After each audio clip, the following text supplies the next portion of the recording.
everyone, and welcome back to the GameTime Sports Show on Duquesne Student TV, Duquesne Student Radio, and the GameTime Sports YouTube channel. My name is Brendan Flatow. I'm excited to bring you today's show. We've got a lot to cover today with topics including insurance disrupting the World Baseball Classic, college baseball returning to Philadelphia, a sit-down interview with a college basketball player, a breakdown of the Duquesne Women's Basketball Education Day win, and much more. We start our show with today's version of the Untelevised. In this week's episode, we will take a look at how the Stars are unable to secure insurance for this year's World Baseball Classic. Weeks before the World Baseball Classic begins, several of the sport's biggest names are being ruled out, and insurance rules are largely to blame. Mets shortstop Francisco Lindor, Astros second baseman Jose Altuve, and others will not be allowed to play because their contracts cannot be insured for the tournament. Shohei Ohtani will still play for Team Japan, but will not pitch, and it's believed his recent elbow surgery made it unlikely he could get coverage to take the mound. Here's how it works. A singular insurer, agreed to by Major League Baseball and the Players Union, offers policies that repay a player's big league salary if a big league team if the player gets hurt in the WBC and misses time. Those policies can cover a player's salary for up to 2 years and a pitcher's for up to 4. After major injuries to Edwin Diaz and Jose Altuve during the 2023 tournament, the cost of that coverage has reportedly gone up, and the criteria have tightened. Players are sorted into risk tiers based on the injury histories. Those with multiple surgeries or long stints on the injured list can be labeled as chronic and may be denied coverage altogether. Teams can still choose to take on the financial risk themselves, but unlike the Tigers with Miguel Cabrera in 2023, the Mets have decided not to assume Lindor's remaining contract, making him ineligible. The impact is already reshaping rosters. Puerto Rico has been hit especially hard. Beyond Lindor, Puerto Rico is expected to lose Carlos Correa, Jose Barrios, and Victor Carantini, among others. Team officials say withdrawing from the tournament is on the table if they can't replace as many as 8 to 10 affected players. Venezuela is also feeling the squeeze. On the same night as Lindor was ruled out, Altuve was too, again because of insurance, and Dodgers infielder Miguel Rojas says the new rule withholds coverage from players 37 and older, which has shut him out as well. Rojas, who is 37, called it unfair and said it hurts players from Latin America who want to represent their countries on the international stage.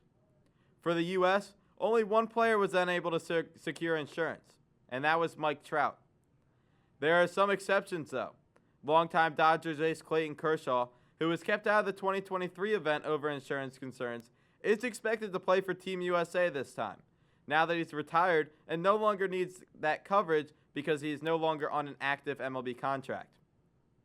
The Players Union says it shares its disappointment, emphasizing that players care deeply about wearing their national colors and playing for their home fans. For now, the clock is ticking. The World Baseball Classic opens in less than a month on March 4th in Tokyo, with Australia facing Chinese Taipei.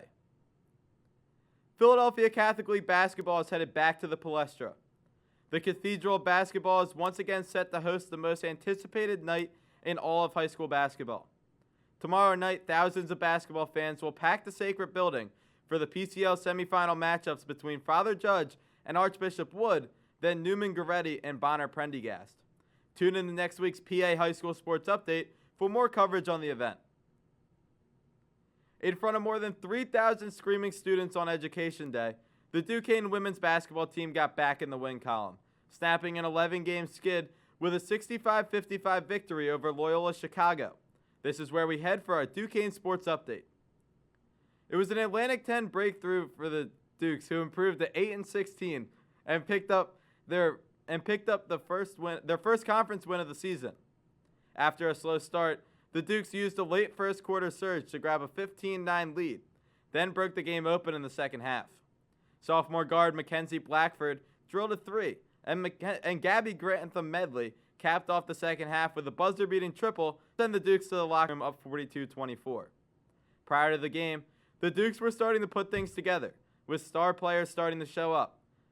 Freshman Alexis Bordas has been solid all year, and the aforementioned Mackenzie Blackford was finding her shot again. Loyola made a push after halftime. opening the third quarter with a 10-3 run, forcing a flurry of turnovers to cut the lead to 11. But Borders settled things down with a big three-pointer, and Duquesne rebuilt the margin to 52-36 heading into the fourth. Duke stretched the advantage to as many as 22 before the Ramblers scored late to trim the final margin to 12. 4 Dukes scored in double figures. Borders led the way with 19 points, hitting 3 triples. Blackford added 17 and was unstoppable from 3. Grantham Medley finished with 14 and a career-high 6 assists, and junior forward Raina Green posted her first career double-double with 11 points and 13 rebounds. Head coach Dan Burt praised his team for staying positive through a difficult stretch and talked about small wins leading to big wins, while also crediting the Duquesne marketing staff for helping to pack the building with thousands of kids. Freshman Alexis Borders said the team never stopped working in practice and believes this win proves that they can beat anyone in the conference if they stay together. Defensively, Duquesne clamped down in the second half, holding Loyola under 37% shooting after the break and 0 for 9 from three-point range while controlling the glass 36-26. Post-game, Blackford spoke on her recent shooting struggles and credited the belief that her coaches and teammates have in her. She said, "I had a really rough stretch, but they told me to keep fighting, that they still believed in me, to keep shooting, and that's what I did. And I knew eventually I'd get out of it, and I did." Borders chimed in and added, She's also always in here early, after practice, before practice, getting shots up. So it shows what type of work ethic she has too. The Dukes will now look to build momentum heading into the A-10 tournament this March. College baseball is back in North Philly. This is where we head for our PA College Sports Update. In their first game back on the diamond since the team was cut in 2021, the LaSalle University Explorers baseball team delivered one of the biggest offensive performances in the program's history, rolling past Maryland Eastern Shore 27-10 in just 7 innings. The 27 runs are a tie for the second most runs LaSalle has ever scored in a single game, matching a mark that has stood ever since 1981. The Explorers jumped all over the Hawks from the start, hanging 8 runs in the first inning, helped by RBI hits from Daniel Perez and Chase Swain. Maryland Eastern Shore brief battled back to tie it in the top of the second, but LaSalle seized control for good in the bottom half.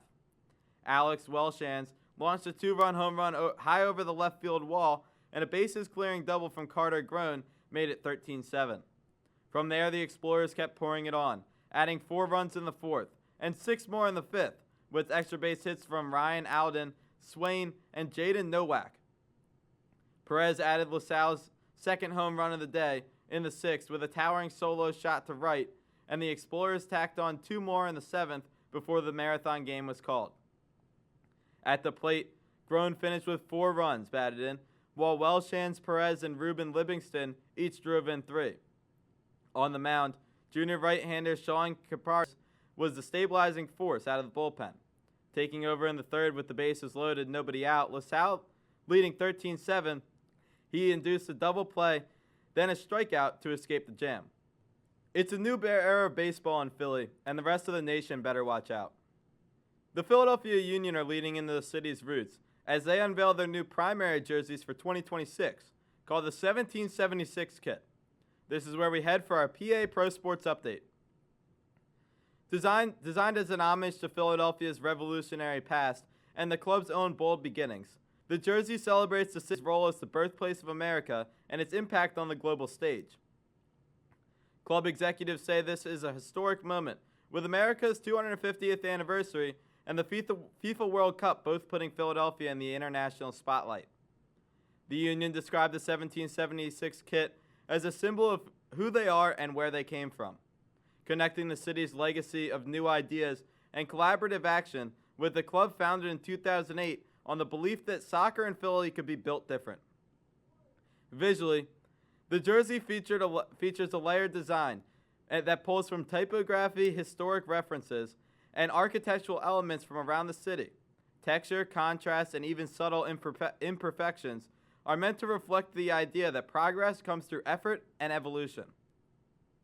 The monochrome color palette keeps the look clean and timeless, allowing the storytelling details to stand out.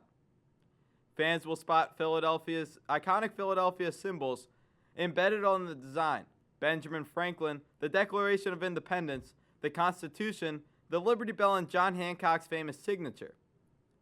There's a 1776 jock tag to mark the start of a movement, and a join or die snake on the back of the neck, representing unity and shared purpose.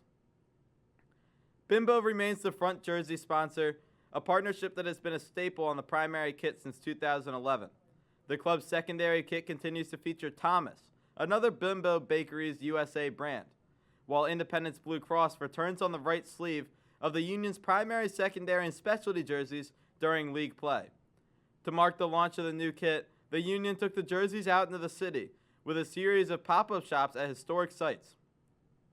Fans checked out the kit at the IBX River Rink on February 13th, Independence Hall on February 14th, and Dilworth Park on February 15th. We are now going to be joined by Cam Waters of the Georgian Court University men's basketball team. Prior to college, Cam spent 4 years at Springside Chestnut Hill Academy in Philadelphia. At SCH, Cam was named to the All-League team and led his team to the 4th seed in the state playoffs during his senior year. Now at Georgian Court, Cam has appeared in 17 games, with his career high in points coming against Caldwell. Let's now take a look at some of the highlights from Cam's junior and senior years of high school that were captured on GameTime Sports.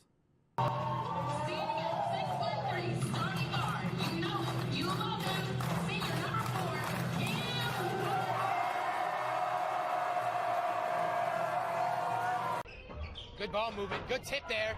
Stolen by Cam Waters. Up the floor, Waters! Hey! Cam Waters elevates for the slam. Line at the next Marina foul. Stolen. Waters with room to run. Can he redeem himself? Hey! Yes, he can! What a dunk on the fast break there. Slams it home. Cam Waters with a rim rocker there.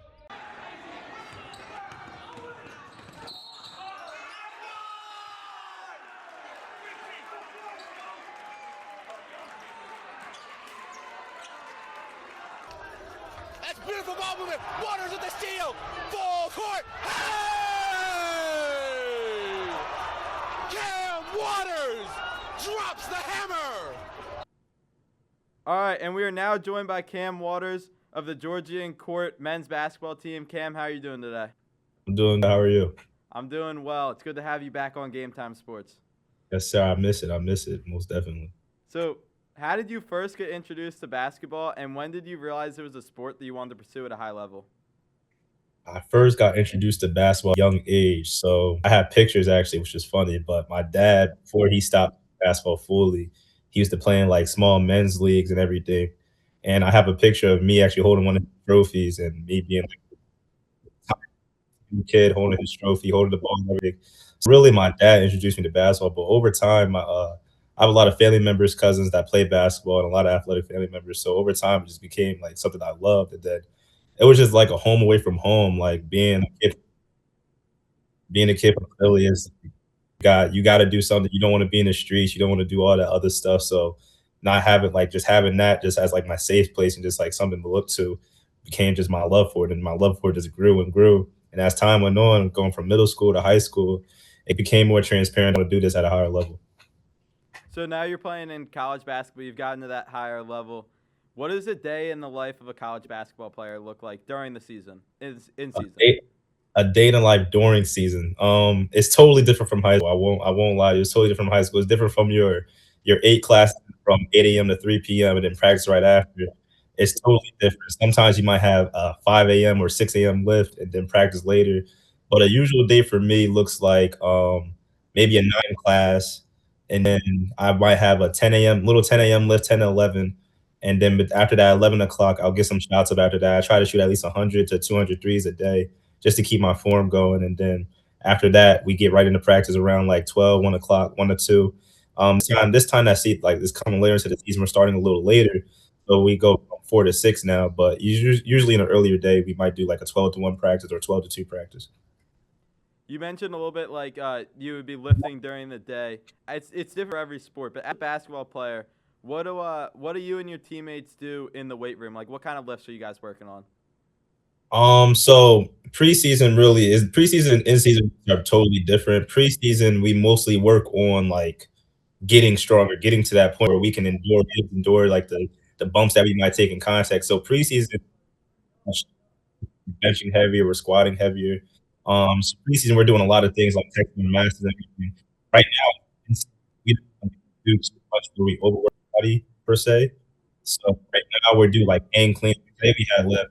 Today we did hang cleans, RDLs, dumbbell rows, different things like that. Just not overdo it if that makes sense.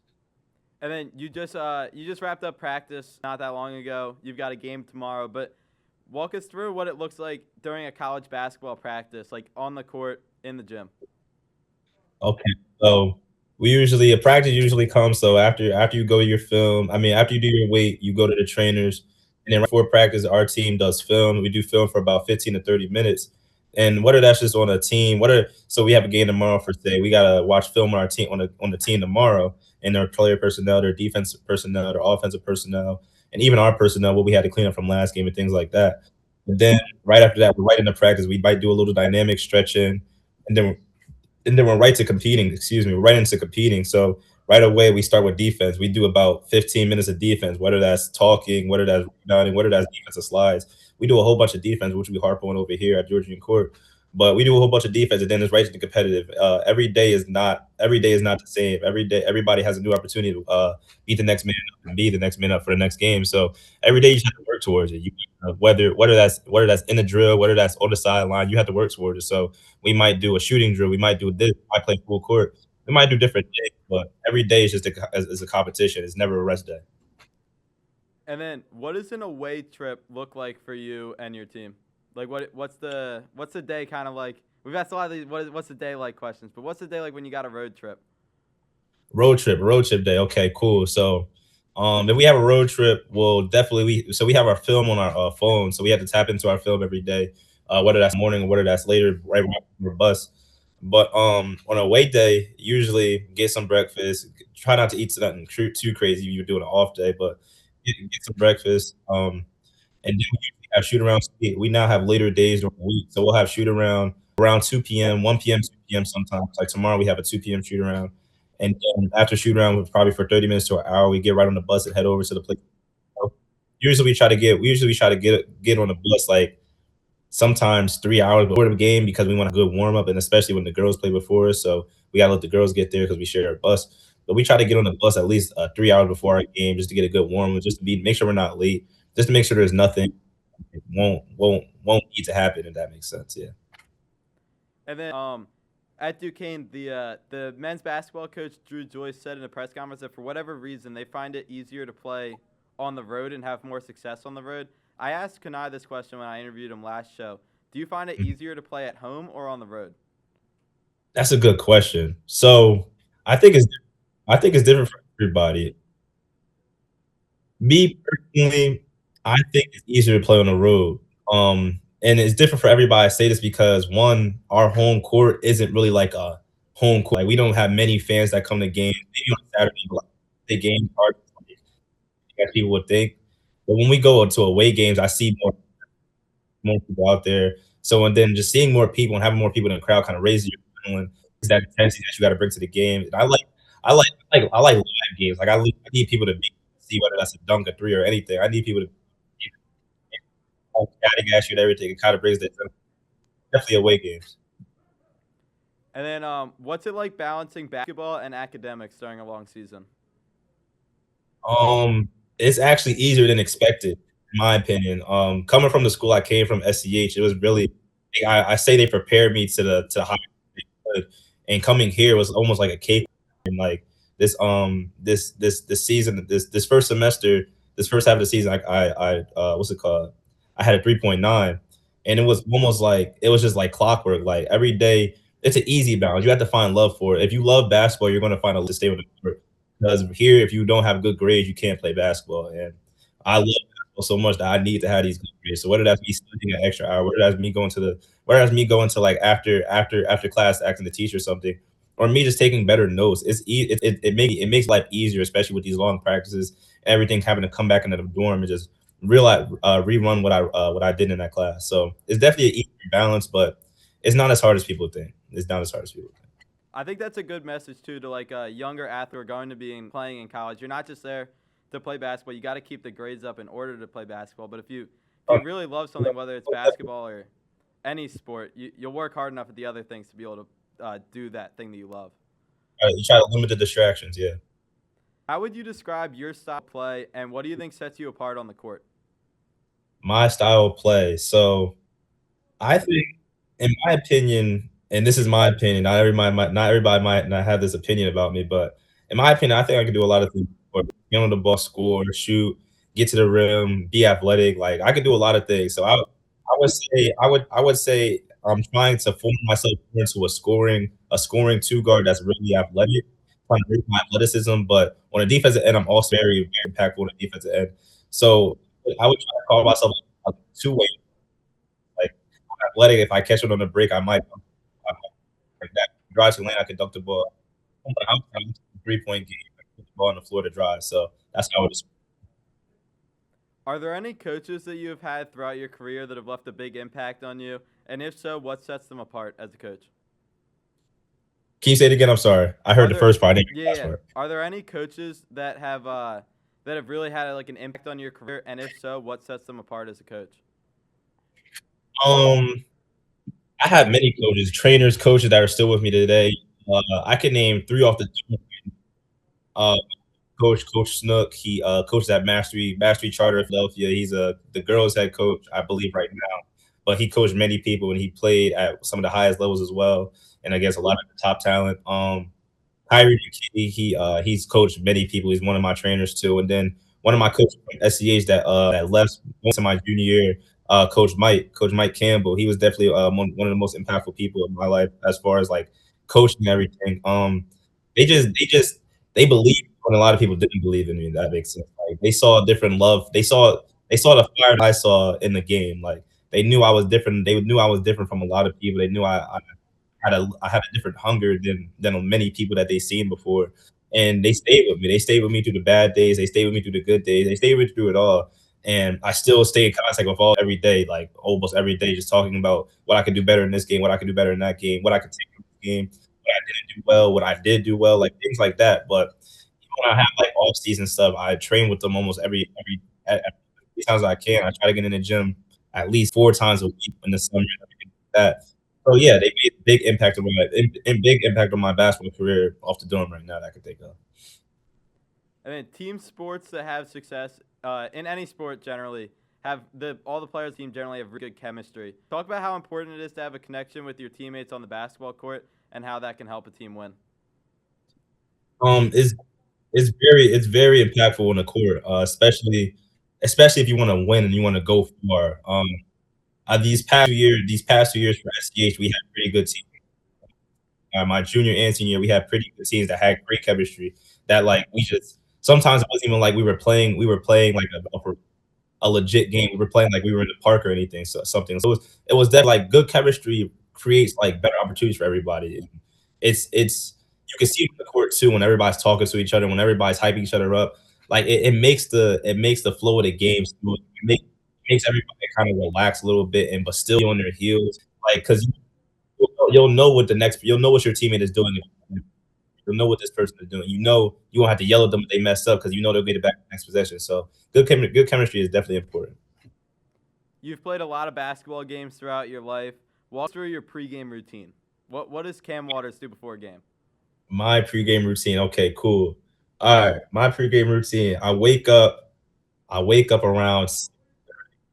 I'm very big for faith. So every morning and night I have to pray, read my Bible, do everything. Just that just starts my day. That's like my breakfast before my. So I wake up and then right away I'll get to my Bible. I'll read a scripture. Uh, that's 10 to 15 minutes, and then I eat my oatmeal. Got to eat my oatmeal and just get my day started. Do a little stretching. And then if I have homework, I try to get my homework done the night before a game, so it's no stress. But if I have homework, I might study a little bit. But then if I don't need class, I go to my class. And right after class, that's officially game game time. Like that's the pregame right there. Right after class is when the game starts for me. So if I have an early class, I'll go get some shots up, maybe 100 threes just to start the day off, just to get my flow going, get my blood flowing, and then we'll have shoot around. So I get right in the shoot around. And after class, I'm officially locked in. Like I started locking in from the start, from when I woke up. But after class, can't get me unlocked out of that zone. So I start listening to my music. When I get that music flowing, it gets to a different level. And I go to the trainers, get myself ready, do a little handling after trainers, and then right into the warm-ups is game time. The game starts right after class, but the game officially starts in warm-ups. And then follow-up question to that: is there any pregame rituals or superstitions? You kind of talked about it a little bit, but that you do before every game? Pre-games. Okay, so again, I'm big on my faith, so I gotta pray every time before. And one thing I do say is God give me strength 3 times before I went to the court. Just because like I wouldn't be here if God wasn't like my protector. Like he got me through many things. He's getting me through many things. Like the adversity that I'm going through always is just like I can lean on my faith, I can lean on somebody to talk to, I can lean on my scripture, I can lean on all that. So one of the most important things for me is just praying before it, whether that's a short prayer, a small prayer, like just taking the time to just thank God for allowing me to play this sport, allowing me to play this sport at a high level, allow me to continue to play the sport with confidence. Just give me the confidence. And then you battled a lot of injuries through your high school career, but you kept battling and you were named the All-League during your senior season. How rewarding was it for you to battle back from those injuries and then have such great success your junior and senior years? It was very rewarding. Like I said, I keep breaking goddesses, but after my sophomore year, I didn't really know what my basketball career was going to do. I broke my foot 2 games into my sophomore year, two games into my sophomore year, and sat the bench and watched everybody play in front of me. 2 games full season. It was really like, what is my basketball career going to be like? But I stayed prayed up. I had faith, and then after that, I grew, and my athleticism grew as well. So that's what I tell everybody. Right after I broke my foot, looking a lot more, which is kind of funny to say after you break your dominant foot. But yeah, after I broke my foot, I started ducking more. My athleticism started rising, and so after I say when junior year hit, I had a great season. It was just kind of my first year playing like RC basketball, if that makes sense, playing at that high level. So and then after going into the spring of AU, coaches started getting more notice. I started getting more buzz around the city of Philadelphia, and everything just started kind of flowing into it. And then when senior year hit, I knew it had to be and with everything just had to start. Everything had to just rise up. This is my last year of high school, so I had to really like leave my impact. And I didn't know if I was going to get all league or not. I didn't. I was still like a defense about it. I was like, oh, there's still little people. There's still people here. There's still people here that may get it. But then when my coach told me that I got all league, I was kind of like surprised a little bit. But then all I had to do was thank God.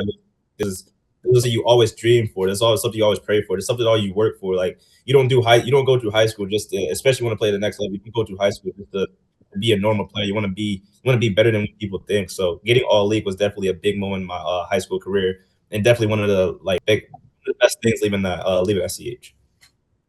Yeah, and then just to kind of follow up with that, what's your message to younger athletes who may be bad, or maybe not even younger athletes, just high school athletes or college athletes, any type of athlete who's battling back from an injury and really wants to come back to their sport? What message to them? I got 2 things. One, if you're big on faith, trust in God.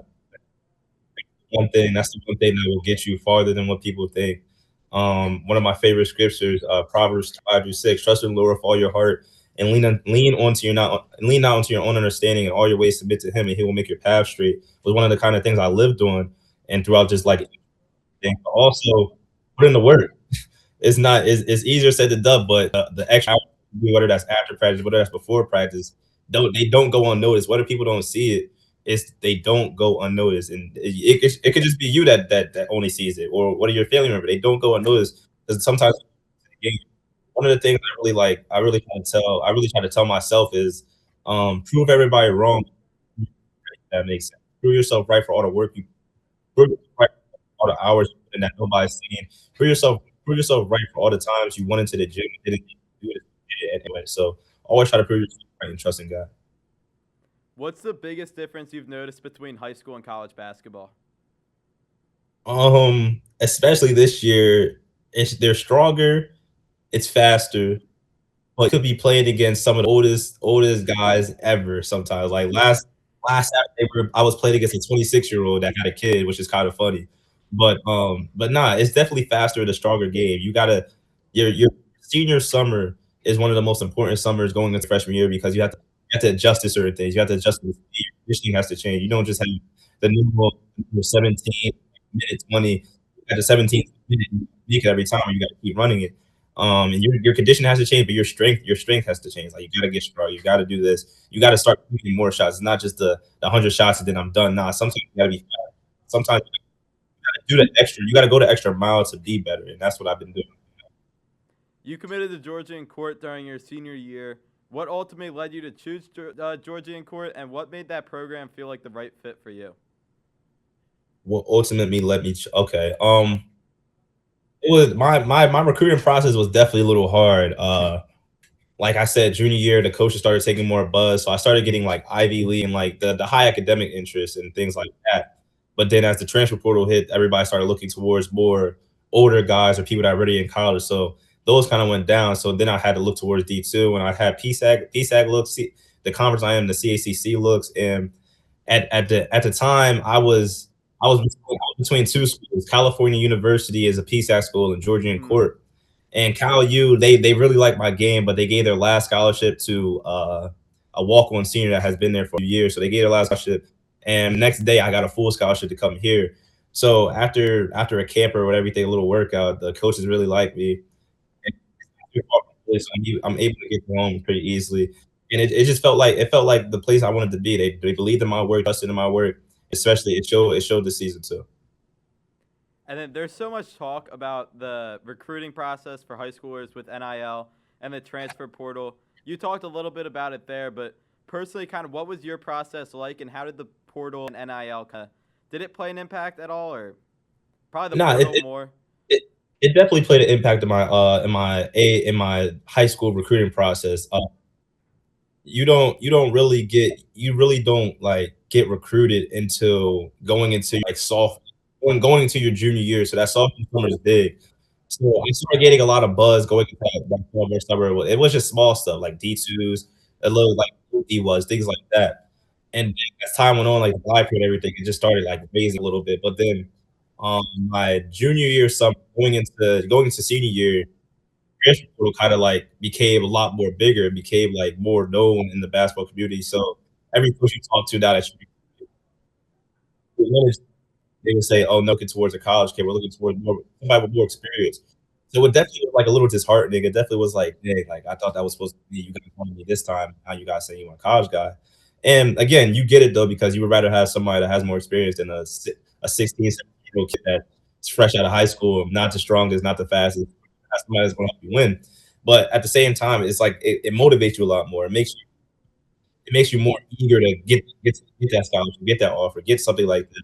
So no, it definitely played a big role in my recruiting process. It was definitely a long process because it was more hectic year than anything. I think it was over 2,000 people in the transfer portal my biggest my senior year.